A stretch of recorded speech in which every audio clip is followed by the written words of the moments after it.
अल्हम्दुलिल्लाहिल्लज़ी अब्दल फलाक वल अर्दीन वस्सलातु वस्सलामु अला मा काना नबिय्यन व आदमु बैनल माइ वत्तीन व अला आलिहि व अस्हाबिहि अजमईन। अम्मा बाद फ़अऊज़ु बिल्लाहि मिनश शैतानिर रजीम। बिस्मिल्लाहिर्रहमानिर्रहीम। व अम्मा बिनिअमति रब्बिका फ़हद्दिस। सदक़ल्लाहु मौलानल अज़ीम व सदक़ा रसूलुहुन नबियुन अमीनुल मतीनुल मुबीनुल मुईनुल करीम। व नहनु अला ज़ालिका लमिनश शाहिदीन वश्शाकिरीन वल्हम्दुलिल्लाहि रब्बिल आलमीन। सारा मजमा दोनों हाथों को उठाकर बोले सुभान अल्लाह। बुलबुल को फूल, शमा को परवाना चाहिए। बुलबुल को फूल, शमा को परवाना चाहिए। हमको रसूले पाक का दीवाना चाहिए। बुलबुल को फूल, शमा को परवाना चाहिए। हमको रसूले पाक का दीवाना चाहिए। और क्यों आ गए पलटकर मदीने से हाजियों, क्यों आ गए पलटकर मदीने से हाजियों, तुमको उसी दयार में रह जाना चाहिए। क्यों आ गए पलटकर मदीने से हाजियों, तुमको उसी दयार में रह जाना चाहिए। और ऊंचा जो चढ़ गया है गिराया न जाएगा, रिफ़अत की मंजिलों से हटाया न जाएगा। ऊंचा जो चढ़ गया है गिराया न जाएगा, रिफ़अत की मंजिलों से हटाया न जाएगा। खुद रब्बे कायनात ने रोशन किया जिसे, फूकों से वह चिराग बुझाया न जाएगा। खुद रब्बे कायनात ने रोशन किया जिसे, फूकों से वह चिराग बुझाया न जाएगा। हज़रात आइए बड़ी तेजी के साथ, निहायती अदब व एहतराम के साथ आकाए नामदार मदीने के ताजदार जनाबे अहमद मुख्तार आमना के लाल अब्दुल्ला के लकते जिगर दाई हलीमा के दिल के सहारे कौनैन के दूल्हा नबियों के नबी सुल्तानुल अंबिया सल्लल्लाहु तआला अलैहि वसल्लम की बारगाहे बेकस बना में दुरूदो सलाम का नज़ाना पेश करें। पढ़िए आवाज़ बुलंद अल्लाहुम्मा सल्ली अला सैयदना शफीअना मौलाना मलजना मोहम्मद बारिक व सलीम सलातो व सलामन अलैका या रसूलल्लाह सल्लल्लाहु तआला अलैहि वसल्लम। हज़रात मोहतरम, मैंने मौजू लिया है रब्बे कायनात का इरशाद होता है व अम्मा बिनिअमति रब्बिका फ़हद्दिस। अपने रब की नेमत का खूब खूब चर्चा किया करो। यानी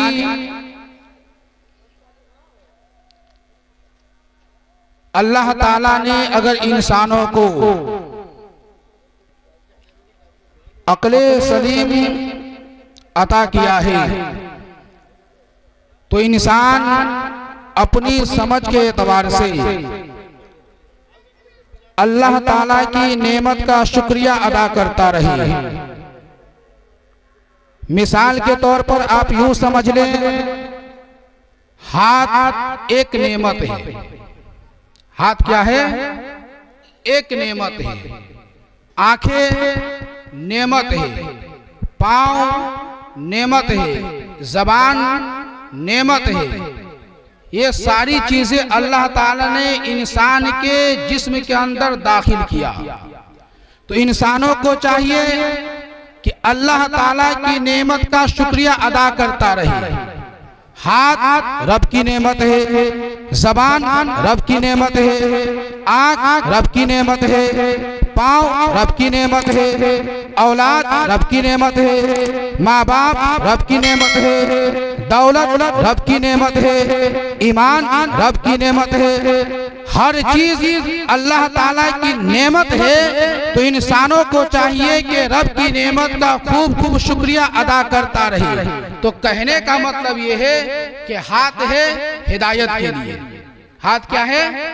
हिदायत के लिए। दो ही आदमी, चार ही आदमी सुने, लेकिन गौर सुने। हाथ हिदायत के लिए, जबान हिदायत के लिए, कान हिदायत के लिए, नाक हिदायत के लिए, आंखें हिदायत के लिए और पांव भी हिदायत के लिए।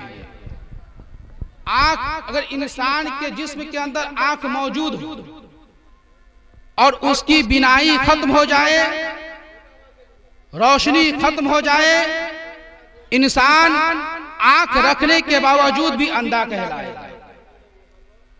पांव इंसान के जिस्म के अंदर मौजूद है, इंसान पांव से अपाहिज हो जाए, लंगड़ा हो जाए, फिर वो इंसान पांव रखने के बावजूद भी अपाहिज कहलाएगा।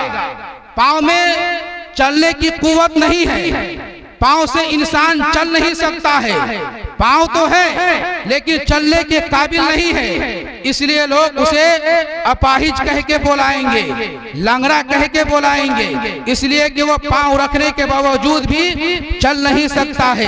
हाथ है इंसान के जिस्म के अंदर मौजूद, हाथ से पकड़ने की ताकत खत्म हो जाए, इंसान उसको लूल्हा कहेंगे। हाथ तो मौजूद है लेकिन उस हाथ से इंसान पकड़ नहीं सकता है, उस हाथ से इंसान कोई काम कर नहीं सकता है, उस हाथ से इंसान किसी का काम, किसी के हाथ में हाथ बटा नहीं सकता है, किसी के काम को आगे अंजाम दे नहीं सकता है। तो दुनिया वाले उसको क्या कहेंगे?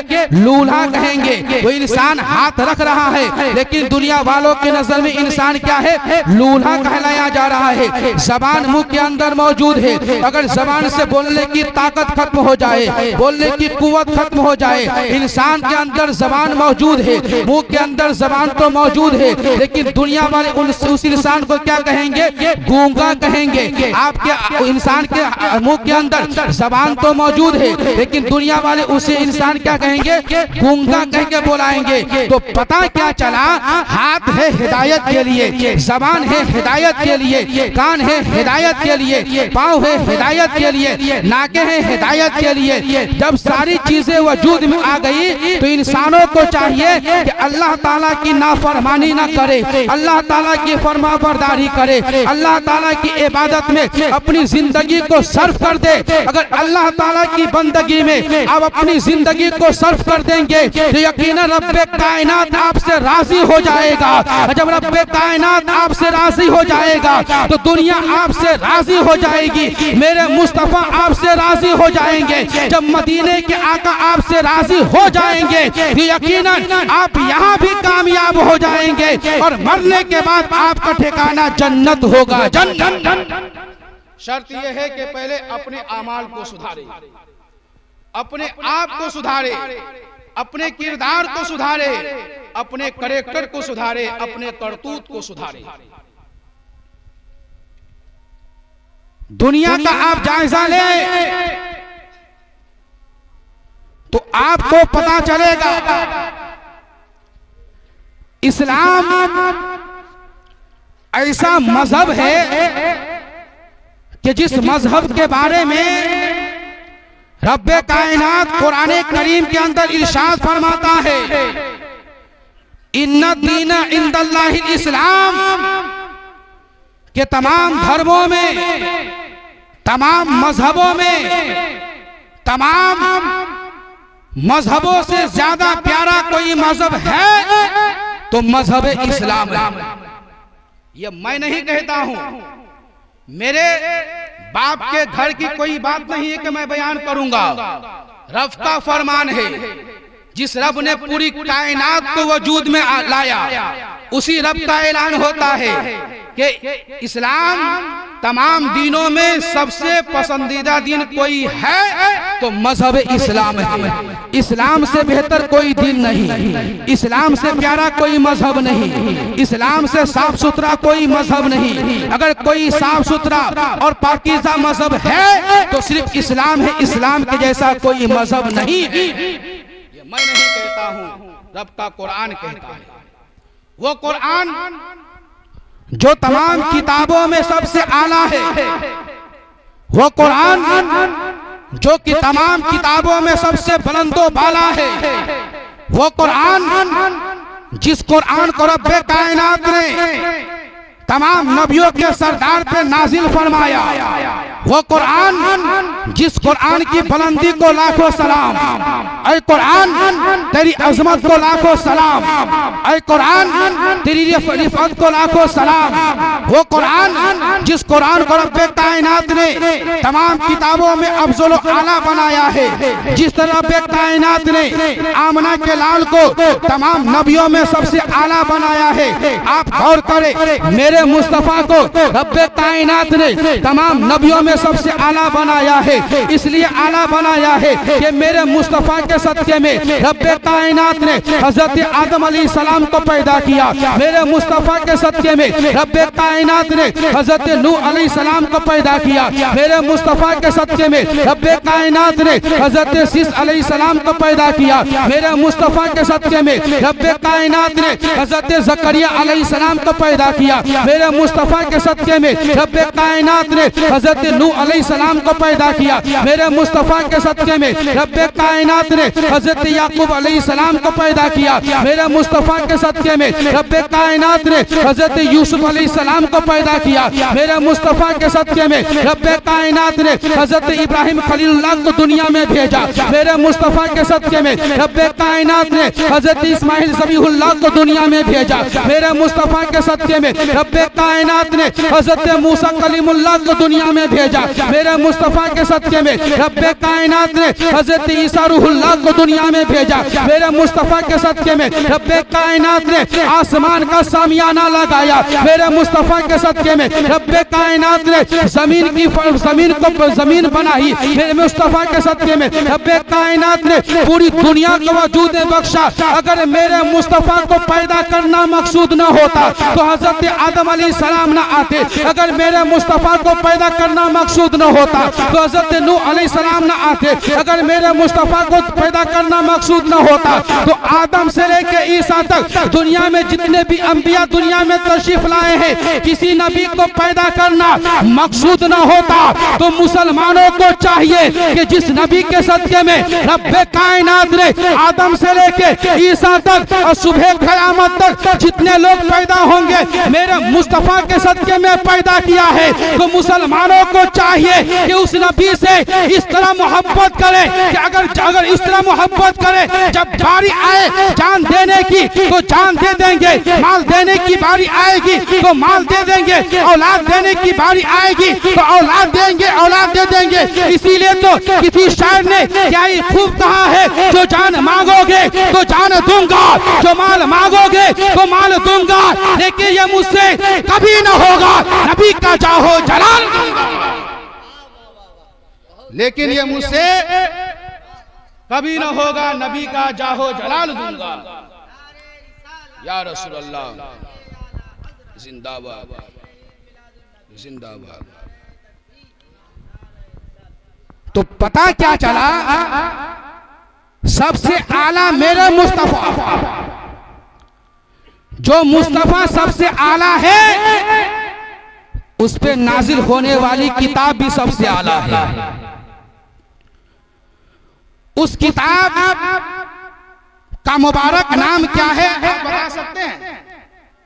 उस किताब का मुबारक नाम क्या है जिसे हम लोग क्या कहते हैं? कुरान शरीफ कहते हैं। क्या कहते हैं? कुरान शरीफ। वो कुरान जिसको देखना भी इबादत है, सुनना भी इबादत है, पढ़ना भी इबादत है, आंखों से लगाना भी इबादत है और छूना भी इबादत है। क्या है? छूना भी इबादत है। तो जिस तरह मेरे नबी को सबसे आला बनाया, उसी तरह तमाम किताबों में अल्लाह ताला ने सबसे आला किसको बनाया? कुरान शरीफ। और उसी कुरान शरीफ को अल्लाह ताला ने मेरे मुस्तफा पे नाजिल फरमाया। लेकिन हम मुसलमान कहलाते हैं। आप माहौल का जायजा लेंगे तो हमारे बच्चे, आपके बच्चे, दुनिया में ABCD जिसके बच्चे हो, दीन इस्लाम से कोसों दूर होते हुए जा रहे हैं। इस्लाम सीखना मुसलमानों के बच्चों के लिए इस दुनिया में ऐसा हो गया है जैसा आग के अंदर हाथ डालना। आग के अंदर अगर इंसान हाथ डालेगा तो उसका हाथ क्या हो जाएगा? हाथ जल जाएगा। इसी तरह इस्लाम सीखना, इल्मे दीन सीखना मुसलमानों के लिए इतना मुश्किल हो गया है कि मुसलमान अपने दीन से कोसों दूर होते हुए नजर आ रहे हैं।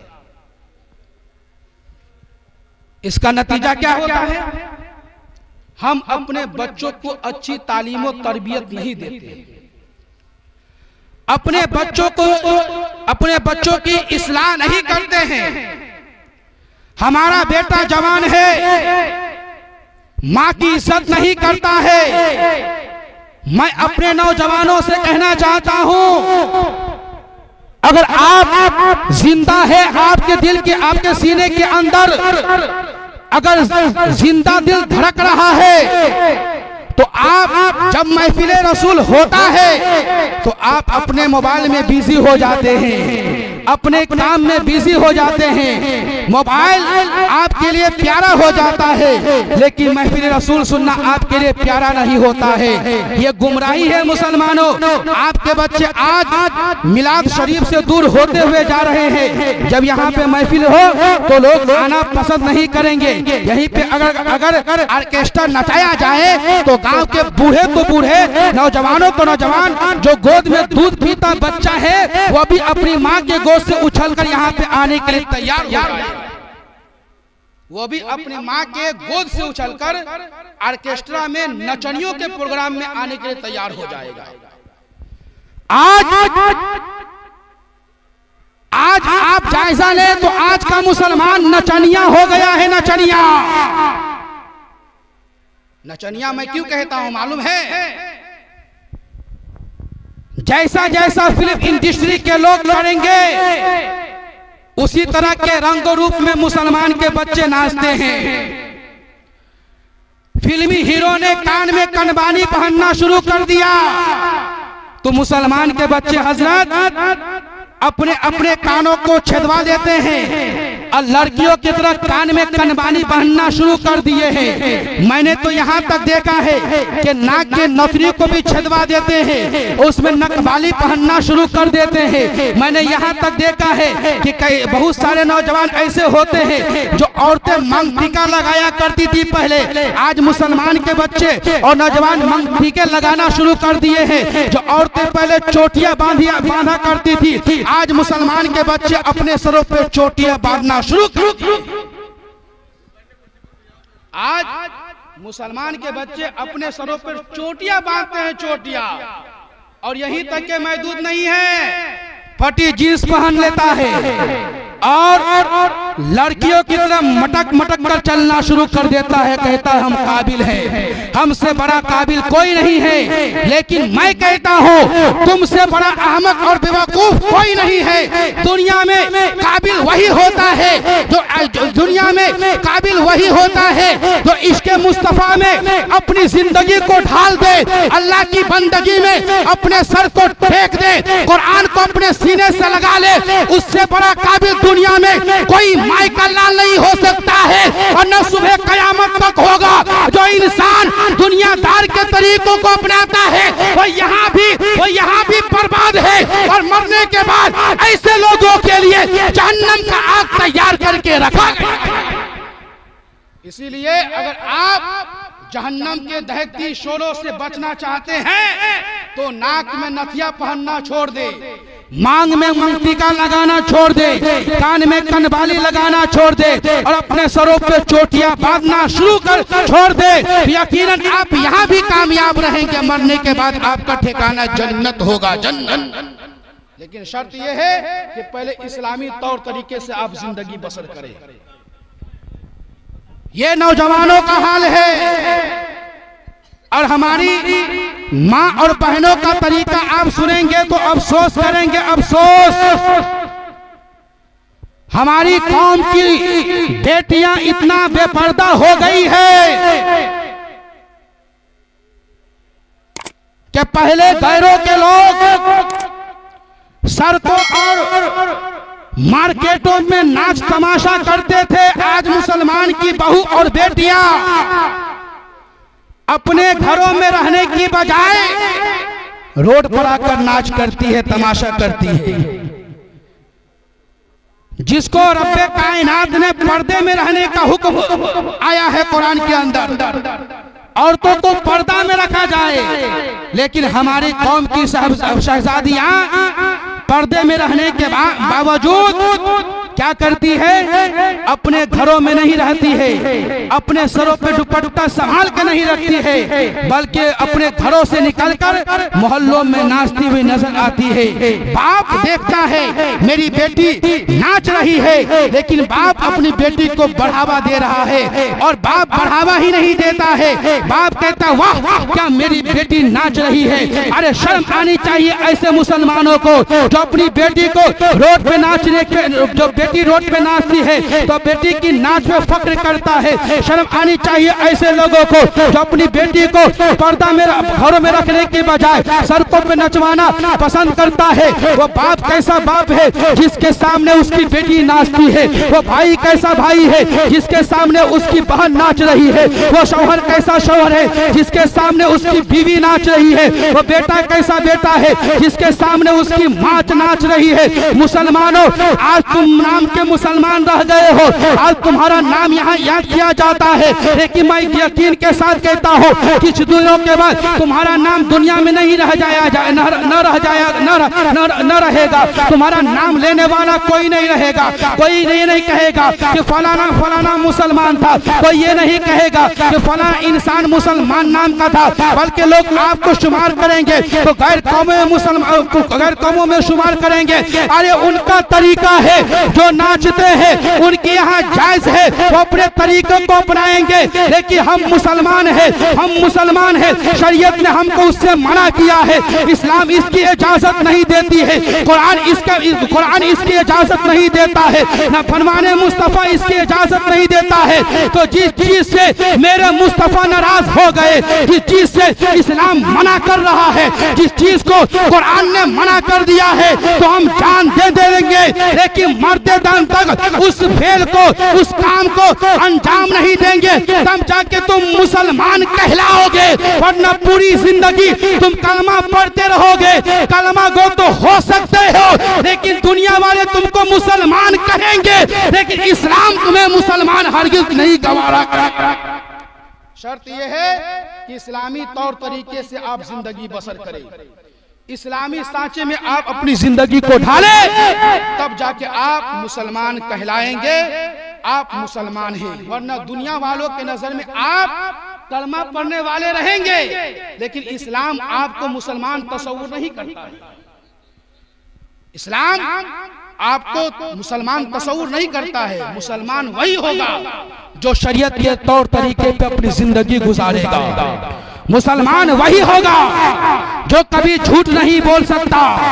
मुसलमान वही होगा जो अमानत में खयानत नहीं करेगा। मुसलमान वही होगा जो एक भाई को दूसरा भाई अपने हाथ और जबान से तकलीफ ना देगा। मुसलमान वही होगा जो किसी की चुगली ना लगाएगा। मुसलमान वही होगा जो शराब न पिएगा।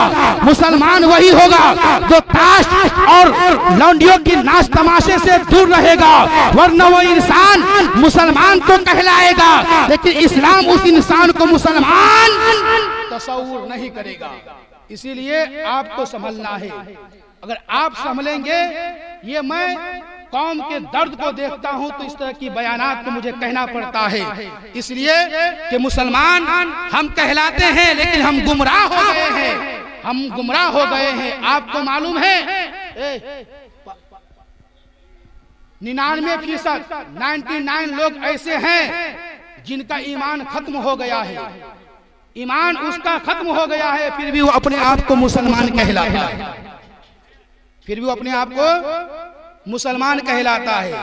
आप जन्नत में जाना चाहते हैं कि जहन्नम में जाना चाहते हैं? अपने दिल पे हाथ रखकर मुझे जवाब दे, कहां जाना चाहते हैं? कहां जाना चाहते हैं? कहां जाना चाहते हैं? तो फटी जींस पहन के जन्नत में जाइएगा? फटी जींस पहनकर जन्नत में जाइएगा? नहीं, जन्नत की खुशबू भी नहीं पाइएगा, तो जन्नत तो दूर की, जन्नत तो दूर की बात है। नौजवानों को देख लीजिए, 50,000 का मोबाइल उसके हाथ में रहेगा, 1 लाख का आईफोन मुस्लिम नौजवान चलाएगा। बाप विदेश के अंदर तपती धूप में अपने खून को पसीने की शक्ल में बहाता है, बेटे के अरमान के खातिर, उसकी ख्वाहिश की खातिर दिन रात मेहनत और मुशक्कत करता है, लेकिन वही बेटा जब जवान होता है और बाप बुढ़ापे की दहलीज पे पहुंचता है तो अपने बाप को बाप कहना पसंद नहीं करता है, अपनी माँ को माँ कहना पसंद नहीं करता है। वो बेटा जब शादी न हुई थी अपने माँ के बगैर खाना पसंद नहीं करता था, जब तक माँ न खाती अपने आप को खाना पसंद नहीं करता, कहीं से आता तो पहले घर में पूछता, ऐ मेरी माँ तू खाना खाई है कि नहीं खाई है, मेरी माँ तू खाना खाई कि नहीं खाई है। लेकिन जब शादी हो जाती है तो वह बेटा माँ से पूछता नहीं है कि मेरी माँ तू खाना खाई कि नहीं खाई है, बल्कि पहले जाकर अपनी बीवी से पूछता है, अपनी जाने मन से पूछता है, अपनी महबूबा से पूछता है, अपनी बेगम से पूछता है। माँ को भूल गया है,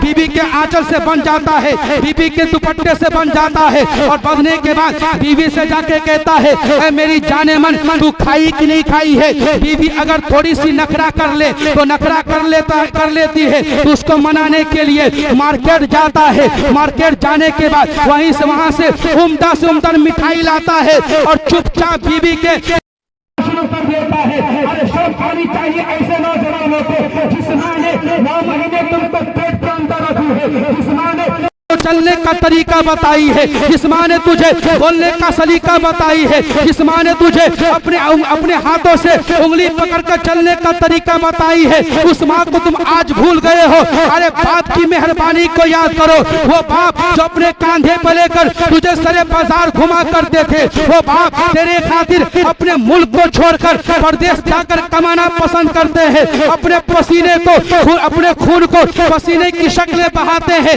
तब की धूप में 50 मंजिला बिल्डिंग पे बाप काम करता है, बेटे के खातिर 50-100 मंजिला बिल्डिंग पे बाप काम करता है औलाद के खातिर, लेकिन जब बुढ़ापे के आलम में आता है तो बेटा बाप को भूल जाता है, बेटा माँ को भूल जाता है। अरे वो बेटा कैसा बेटा है कि जिस माँ ने अपने बेटे को 9 महीना पेट के अंदर रखी है और रखने के बाद उसकी नजासत को अपने हाथों से साफ की है, जब शादी होती है तो बेटा बीबी के मोहब्बत में माँ की मोहब्बत को भूल जाता। अभी आपने शायर हिंदो नेपाल हजरत अल्लामा व मौलाना शदाब अशफी साहब से माँ के हवाले से बहुत ही उम्दा कलाम आपने सुना। दुनिया में इंसान अगर कामयाब है तो बीबी की वजह से कामयाब नहीं है, सास और ससुर की वजह से कामयाब नहीं है। अगर कामयाब है, इनको देखिए ये हजरत यहाँ तशरीफ रखे हैं, ये अपने आप कामयाब नहीं है बल्कि माँ की दुआओं के सहारे कामयाब है, बाप की मोहब्बतों के सहारे कामयाब है। आज हम बोलने के काबिल है तो माँ की दुआओं के सहारे मैं बोल रहा हूँ, माँ बाप की दुआओं के सहारे मैं बोल रहा हूँ। लेकिन इंसान कामयाब उसी वक्त हो सकता है जब माँ उससे राजी है, बाप उससे राजी है, इसलिए कि माँ जन्नत है, बाप उसका दरवाजा है। अगर आप जन्नत में जाना चाहते हो तो बाप को भी राजी करना पड़ेगा, माँ को भी राजी करना पड़ेगा, तब आप जन्नत में जाओगे। अगर माँ नाराज है, बाप राजी है, फिर भी जन्नत में नहीं जाओगे। अगर बाप राजी है, माँ नाराज है, फिर भी आप जन्नत में नहीं जाओगे। शर्त यह है कि माँ और बाप दोनों को राजी करना पड़ेगा, दोनों को राजी करना पड़ेगा, तब आप जन्नत में जाएंगे। वरना आप पूरी जिंदगी बाप बाप कहते रह जाओगे। माँ नाराज है तो मुसलमानों हरगिज तुम जन्नत में नहीं जाओगे। इसलिए जन्नत माँ के कदमों के नीचे है। कहाँ है जन्नत? माँ के कदमों के नीचे जन्नत है। अगर मैं गलत बोल रहा हूं तो आप मुझे कह सकते हैं हजरत आप गलत बोल रहे हैं। अगर मैं सही बोल रहा हूं